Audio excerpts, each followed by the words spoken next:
It was 3:14 in the morning when I noticed he hadn't moved in 20 minutes. My name is Cal. I was 26 at the time, working the overnight shift at a Sunoco on Route 119 in central West Virginia.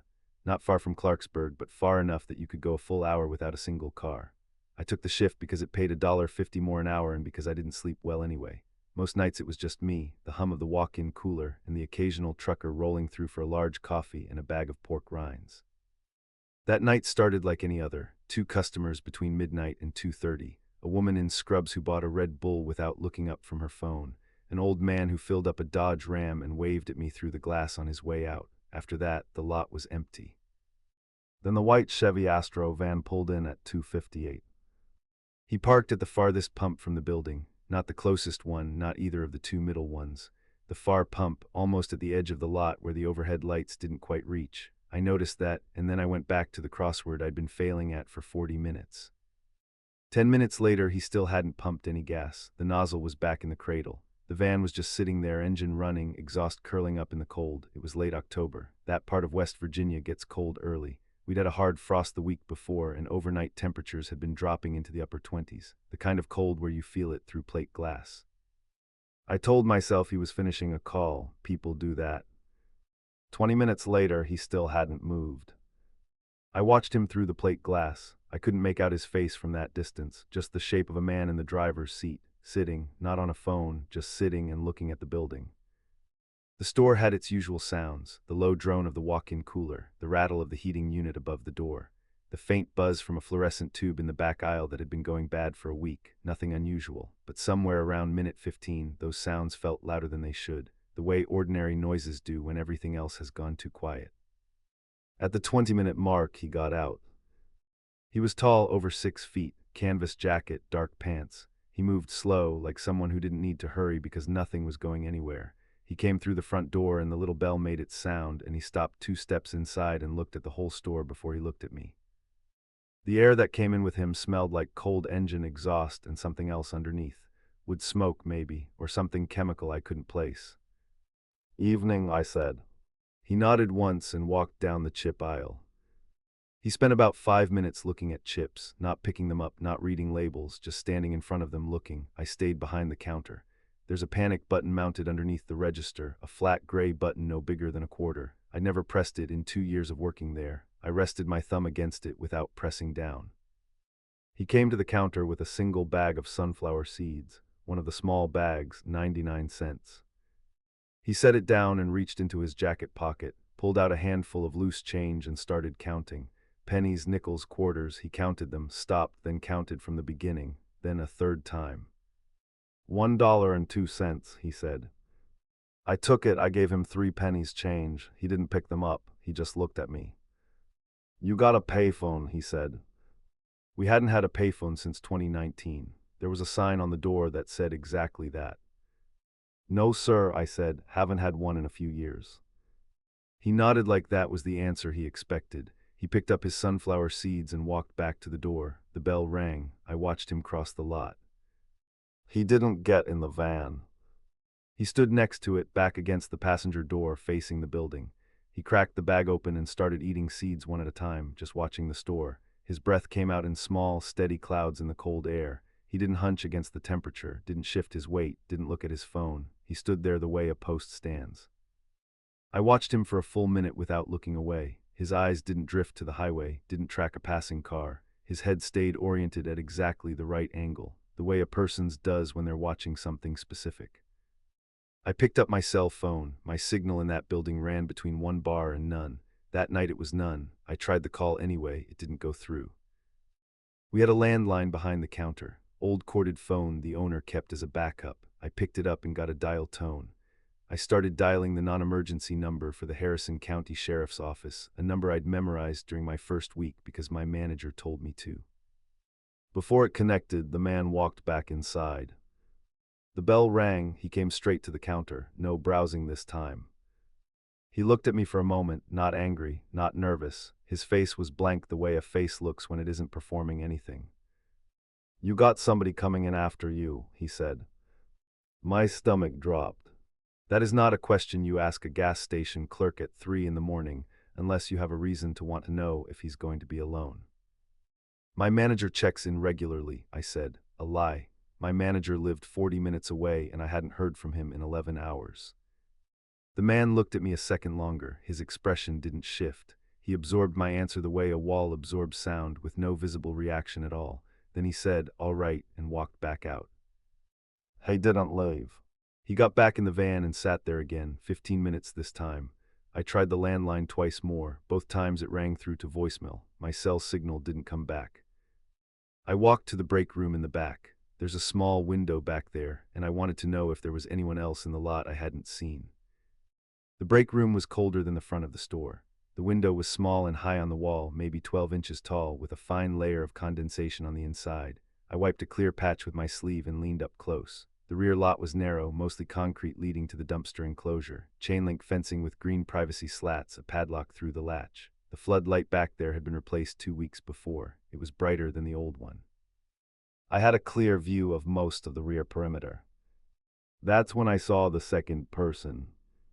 I almost missed them, a figure standing in the scrub brush at the edge of the property just past the dumpster fence, barely visible, just standing there in the dark with their arms at their sides, not moving. I went cold all the way through. I walked back to the front, my hands were moving before my brain caught up. I hit the panic button under the register. Then I dragged the rubber-backed floor mat over and wedged it under the gap of the front door frame. It wouldn't hold, but it would slow someone down. Then I went to the small metal cabinet on the wall behind the register. Lost and found box, spare keys, and one other thing. The owner kept a Mossberg 500 back there. I'd been trained on it during my first week and hadn't touched it since. I got it down, I loaded it. My hands were shaking, they still knew what to do. At 3:47 in the morning, a Kenworth T680 pulled off Route 119 and rolled into the lot. Big truck, running lights burning orange, air brakes hissing when it stopped. The driver dropped down from the cab, stretched his back, and walked toward the store without looking at anything else. The Astro van's engine turned over. I watched it pull out of the lot, not screaming fast, just fast. It turned south on Route 119 and the taillights disappeared. I looked at the brush line, the figure was gone. The trucker came inside, took one look at me standing behind the counter with a shotgun, and said, "You all right, bud?" I told him to stay inside and call 911 from his cab radio. He did. 2 deputies arrived 22 minutes later. I showed them where the van had been parked. I told them about the figure in the brush. I gave them the most complete description I could of the man. Tall, canvas jacket, the things he said, the way he moved. One deputy wrote everything down. The other walked the perimeter with a flashlight. In the brush near the dumpsters, they found 3 things. A hand-drawn map of the property, labeled, exits, camera angles, the break room window. A pair of latex gloves.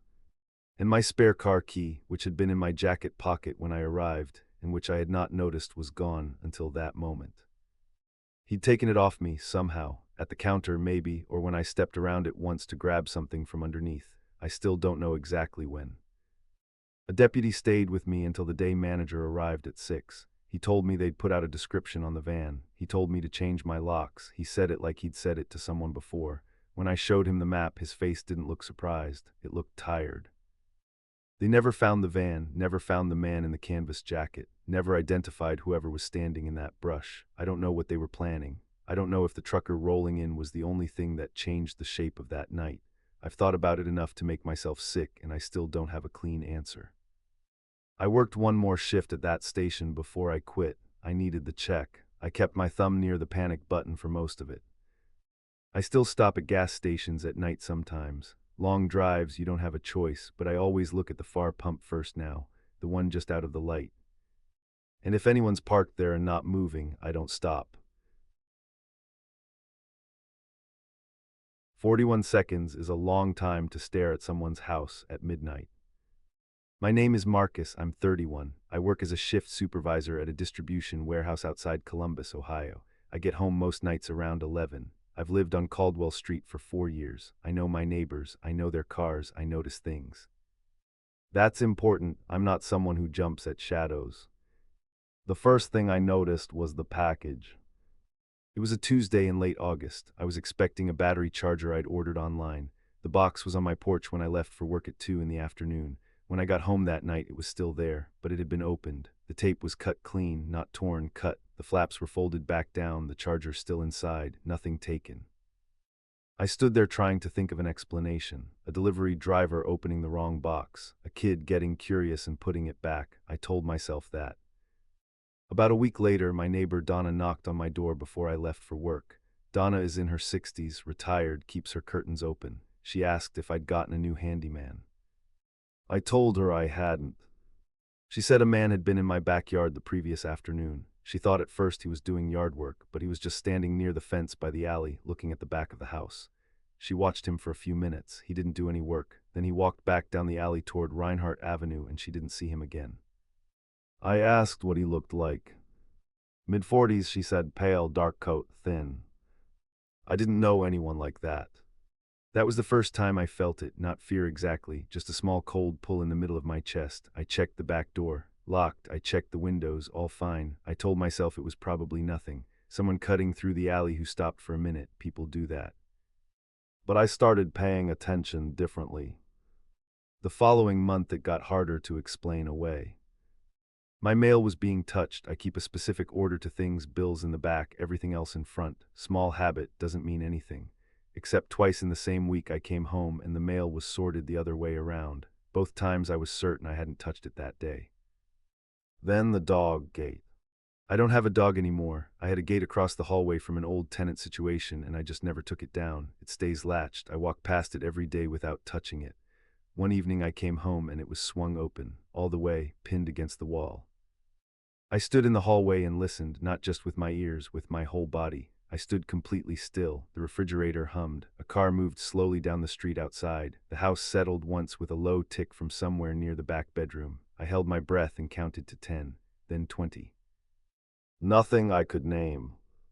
But the air inside felt different, closer, like a room someone had been in recently and just left. That feeling didn't go away after I'd checked every room, every closet, under both beds. Everything looked exactly as I'd left it. No window forced, no drawer disturbed, just the gate standing open against the wall. I called a locksmith the next day and had the back door rekeyed. I told my friend Derek what had been happening. He didn't try to talk me out of it. He said to trust what I was seeing. I did. About 2 weeks after that, a coworker named Phil stopped me in the break room. He looked uncomfortable. He said a man had come by the warehouse the week before on a day I wasn't working and asked about my schedule, what days I worked, what time I usually came in. Phil said the guy was calm, polite, even, said he was an old friend trying to surprise me. Phil didn't give him anything, but he was bothered enough to mention it. I asked him to describe the man. Mid-40s, pale, thin, dark coat. I sat down. I didn't know what to say. I stayed in that plastic break room chair for probably 2 full minutes just looking at the floor. The coffee machine behind me gurgled. Someone's radio played out on the loading dock. Phil stood there and let me think. He didn't fill the silence, which I was grateful for. That night I drove home on Interstate 70 and watched my mirrors the whole way. It was a Wednesday in mid-October. The rain had been coming down since late afternoon, that cold, flat kind that central Ohio gets when fall finally means it. Visibility was low, headlights smeared in the wet. I pulled into Circle K on Hamilton Road and sat there for 10 minutes, watching the cars behind me filter past on the road. Nothing obvious, nothing I could name. But I knew something was wrong. I knew it now with my whole body. I started documenting dates, what I'd noticed, what Donna had seen, what Phil had told me. I kept it in a notes app on my phone with timestamps. Then the camera caught him. I ordered a 2-pack of Wise cameras, one for the front door, one for the back, basic setup, running off my wife. I got them going on a Friday night, didn't tell anyone except Derek. 3 nights later, at 12:47 in the morning, the back camera sent me a motion alert. I was in bed. I grabbed my phone and opened the clip. A man was standing at my back gate. Not trying to open it, just standing there. His face was turned up toward the house.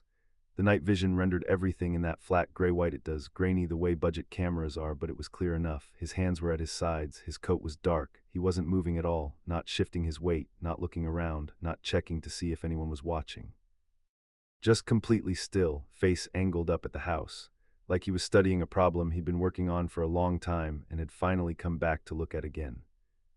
He stayed that way for 41 seconds, then he turned and walked back down the alley without hurrying. I watched the clip 4 times. On the 4th, I turned the volume all the way up and listened to the audio. just wind, the distant sound of a truck on the highway about half a mile east, and near the end, before he turned to leave, something that might have been his breathing, or might have been nothing at all. I still don't know, but I knew what this was. I called the Columbus Police non-emergency line the next morning and asked to file a stalking and harassment report. The officer I spoke with, Sergeant Aldridge, took it seriously. I sent her the video clip, the dates from my notes, Phil's account, and Donna's account. She said what I had was solid documentation. She told me to file for a civil protection order and gave me the court address off Mound Street downtown. I filed that week.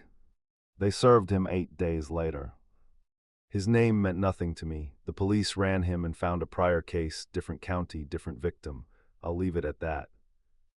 Derek stayed at my place for 9 straight days during the filing process.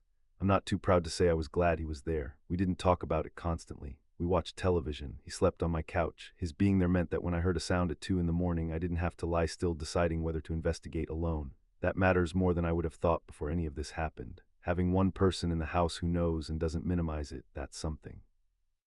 I put a third deadbolt on the front door. I got a steel door bar for the back. I put battery backups on both cameras. I bought a Mossberg 500 from a licensed dealer and took a safety course at a range out on US 40 on a cold Saturday in November. The instructor was patient and thorough and didn't ask me any questions I didn't want to answer. I did everything right, it still felt like not enough. The protection order went through. About 3 months later, he was picked up in a different jurisdiction on an unrelated charge, and the order became part of his file. Sergeant Aldridge called me herself to let me know. I'm still on Caldwell Street. I think about moving sometimes, but I own the house, and I'm not going to let him take that from me too. The footage stayed on my phone for a long time. That image of him standing completely still at my gate in the dark, face turned up toward the house. I deleted it eventually, but I remember exactly how long he stood there. 41 seconds is a long time to stare at someone's house at midnight. The car had been behind me for 90 miles, and I hadn't seen it take a single exit. My name is Cal. I've been driving long haul for 11 years. At the time of this, I was running a refrigerated load out of Denver, heading east on I-76 into Nebraska. Produce, nothing exciting. I had a handoff in North Platte by 6 in the morning. It was around 1 a.m. when I noticed the lights. Not because they were unusual at first. You see headlights on the highway all night. That's the job. But somewhere around mile marker 115, I realized the same pair of lights had been sitting 3 car lengths back for a long time. Same distance, never drifting closer, never falling back. I figured it was someone in a 4-wheeler running my draft. People do that, especially at night on a flat stretch. I told myself it was nothing. I had a fuel stop planned at the Pilot in Ogallala, about 60 more miles out. I wasn't worried yet. The CB was quiet. High Plains, Colorado on a Tuesday night is about as dead as it gets. I keyed up on channel 19 just to hear something. Static, then a voice. Eastbound on 76, anybody copy? I picked up the mic, copy eastbound, what's your 20? A pause longer than normal. You got a white sedan running your bumper. I checked my mirror, the lights were still there. Maybe, I said, why? Another pause. Passed me about 40 miles back, pulled off at the rest area near brush, then it was behind me again, didn't see it pass. I sat with that for a second, could be 2 different cars. Could be, the voice said, probably is. He didn't sound like he believed it. His handle was Decker. He said he was running north at the Julesburg split and would be off the channel. That was it. The CB went quiet again. I looked in my mirror. The lights were still there. I slowed from 68 to 60. The lights slowed too, exactly, like they were reading my speedometer. I pushed up to 74. The lights came with me, still 3 car lengths, never varying. I told myself it was a tired driver using my taillights to stay in his lane. That happens. I've done it myself on bad nights. I turned up the radio and drank the last of my gas station coffee. Around mile marker 145, there's a small unmarked turnoff on the right, more of a ranch access than an exit. No signs, just gravel disappearing into the dark. I don't know why I watched for it, but when I passed it, I glanced in my mirror. The light slowed just slightly, just for a moment. Like whoever was driving had noticed it too. That was the first time my stomach actually dropped, not because of anything I could name. The lights had hesitated at an unmarked spot I hadn't signaled for, hadn't indicated in any way, a spot that meant nothing to anyone who didn't know this road. I'd driven this stretch maybe 60 times. I knew that turnoff. I doubted most people did. I picked up the CB, nothing, Decker was gone. I started running options. I could stop, I didn't want to stop. I could push the speed hard and see if they kept pace. I could take the next exit. The next exit was Proctor, population nothing. A grain elevator and a road that runs south into flat farmland. No lights, no people. No reason to pull off there at 1:15 in the morning unless you lived there. I didn't pull off. I watched the lights. The cab had gone quiet in a way that felt different from regular quiet. I turned the radio down without thinking. The heater was running, but I felt cold. That specific cold that starts in your chest and has nothing to do with temperature. Outside there was nothing but white dashes coming at me out of the dark and flat black land on either side. No farmhouse lights, no water towers, just the highway and the wind pushing at the trailer and those two headlights sitting exactly where they'd been sitting for the last hour and a half. I checked the mirror again, 3 car lengths, still 3. 40 minutes later I took the Ogallala exit for the pilot. Big stop, lot of trucks overnight, lights everywhere. I felt my shoulders come down when I saw the lot. I pulled in, parked in the truck line, and climbed out. I stood on the running board and watched the exit ramp. A white sedan came down the ramp. It didn't pull into the pilot. It pulled into the McDonald's across the access road and parked, lights off. Just parked. I watched it for a full minute. Nobody got out.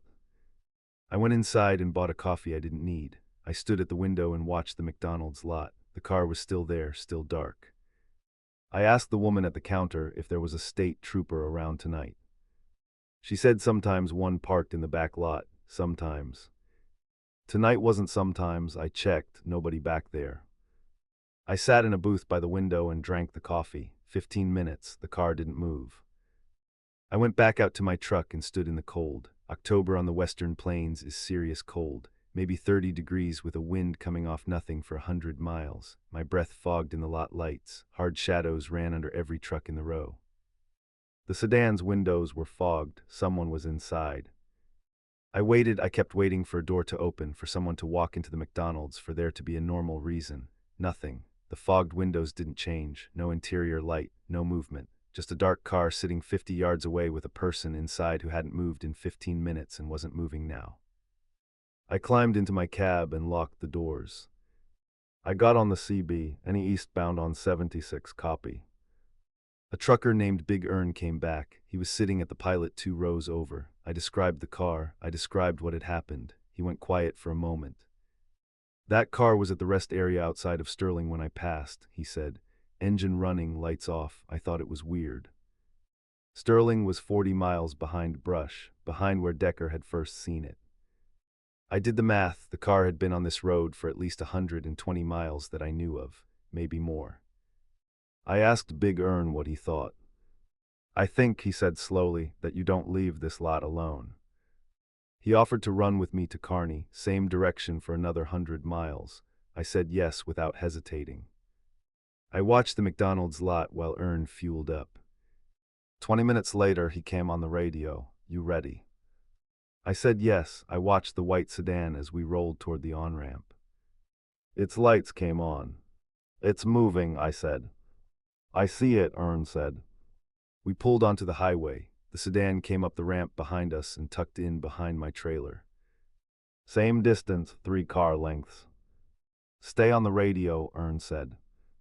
For the next 40 miles, neither of us talked much. I watched my mirror. Earn watched his. The sedan ran with us like it was part of a convoy nobody had signed up for. The highway straightened out and the land on both sides went completely black. No moon, just the road and our running lights and those 2 headlights trailing behind like they'd always been there.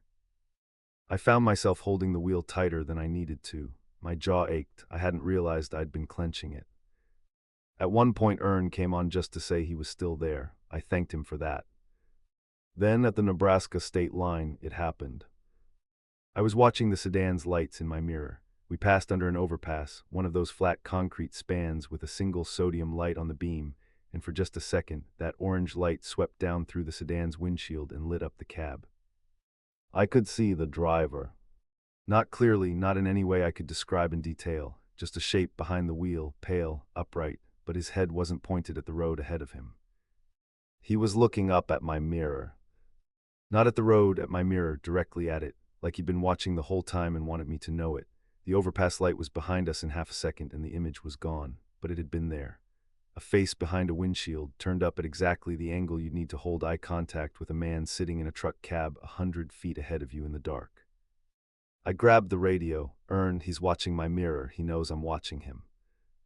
Copy that, a pause, then light your brakes, just tap them. I tapped the brakes. The sedan tapped his immediately, like a reflex. Like an answer. Said a word I won't repeat. You got your phone, he said. I called 911, Nebraska State Line, I-76 eastbound. I told the dispatcher everything. A vehicle following me since Colorado, matching my speed, matching my braking, refusing to pass. Driver making eye contact through my mirror in the dark. The dispatcher was calm. She asked for the plate. I didn't have it, too far back, too dark. She said a trooper would try to intercept. I told her the next exit. She said she'd try. The sedan dropped back about a mile before the interchange at Big Springs, just slowly faded into the dark. By the time I checked the exit, I couldn't find the lights anywhere. Gone. A trooper met us at the rest area east of Ogallala. He took my statement, took Ern's. He didn't seem surprised by most of it. He told us there had been a report 2 weeks earlier. A driver on I-80 south of North Platte, same description, white sedan, following behavior, wouldn't pass. He didn't tell me what happened to that driver. I didn't ask. I made it to North Platte by 6, handed off the load, sat in the truck stop diner for an hour and ate eggs I didn't taste. The drive back to Denver 2 days later, I took I-80 to I-25, the long way around. I still run that route sometimes, I-76 eastbound, but I don't run it past midnight anymore, not alone. And if you're in a four-wheeler out there and you notice a trucker slowing down, speeding up, checking his mirrors every 30 seconds, don't take it personally. He's not watching you. He's watching what's behind you.